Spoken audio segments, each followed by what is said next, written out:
Look into moving averages.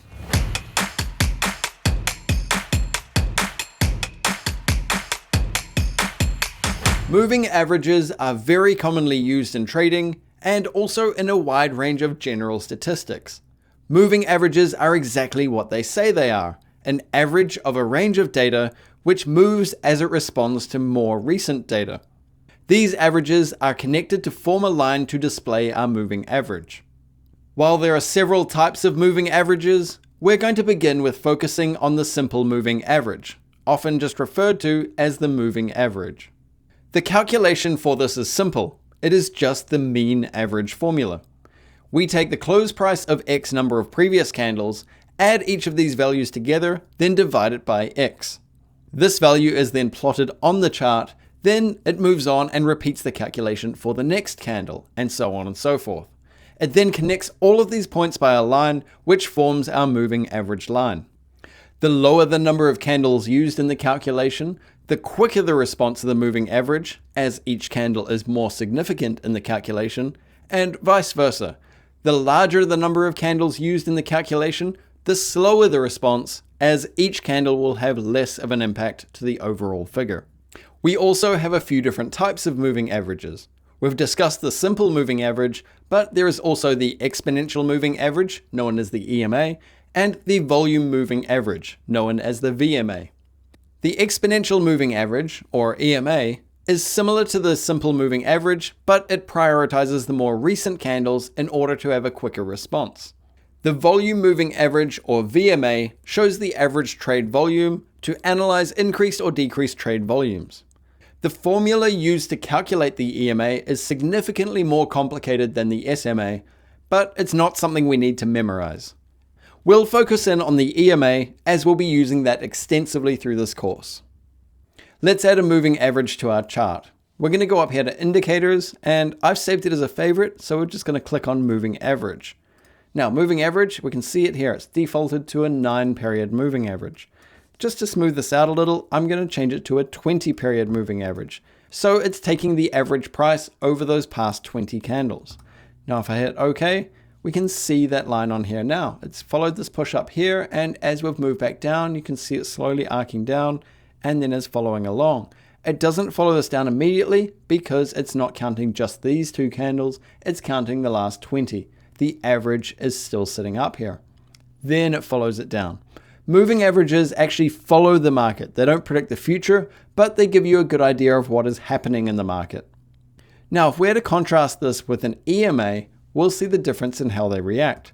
So I'm going to add an EMA, and then we're going to go in, we'll make this line a little bit thicker so we can see it better. And I'm going to change this one to a 20 period as well. So when they're using the same time, we can see how they react differently. And you can definitely see it here where the market turns around. Suddenly, the EMA is hugging a lot closer to the candles, whereas the moving average itself, the SMA, takes a little bit more time to turn around and has a wider berth over the movement. So you can see quite a difference in the two moving averages here in this push up. And the reason being, the simple moving average is treating the last 20 of these candles with equal priority. That means this push down here is just as important as this push up here. So we can see it sitting a little bit flatter. It hasn't responded as quickly. Now with the EMA, that is prioritizing these recent candles a lot more. And although there's a little bit of a push down here, it's still above our average, so our moving average is rising up as well. It's not as affected by this push down here because these candles are significantly less important to the EMA. The importance is all around here. So let's remove the simple moving average, and we just have our EMA. Our blue line here is our 20-period EMA, and I've actually duplicated that and added another one, which if we hide the blue one, we can see is marked here in purple. Now I like to keep my moving average lines different colors to my candles, so my moving averages will never be green or red. Moving averages take their calculations from the number of candles and can be used across any time frame. For example, if we go to the 1 hour chart, it'll be calculating on the last 20 candles, that being the last 20 hours, rather than on the 4 hour chart, which is the last 24 hour candles, which would be the last 80 hours. Or if we go to the daily chart, it's calculating the past 20 days. So it's all relative to the number of candles and not about the time frame. However, on some strategies, we might look for something on the 4-hour chart with a moving average, then drop down to a lower time frame to try and catch a smaller move when we know where the market's going to be heading. For that reason, we may want some of our moving averages to stay locked to one specific chart time frame. And fortunately, there's a very simple way of doing this. So let's go into our second moving average. I'm going to double click on it to bring up the settings.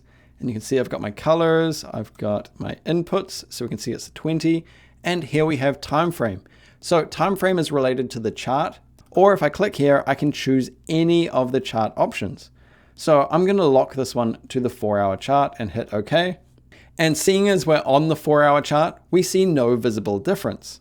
But if I drop down to the 1-hour chart, suddenly our moving averages look quite different. We have our purple moving average here, which is still calculating from the 4-hour chart, and we have our blue moving average, which is just calculating on the number of candles on our chart, this one being the 1-hour chart, so using the past 20 hours worth of data. The same thing will happen if I drop down to the 15-minute chart.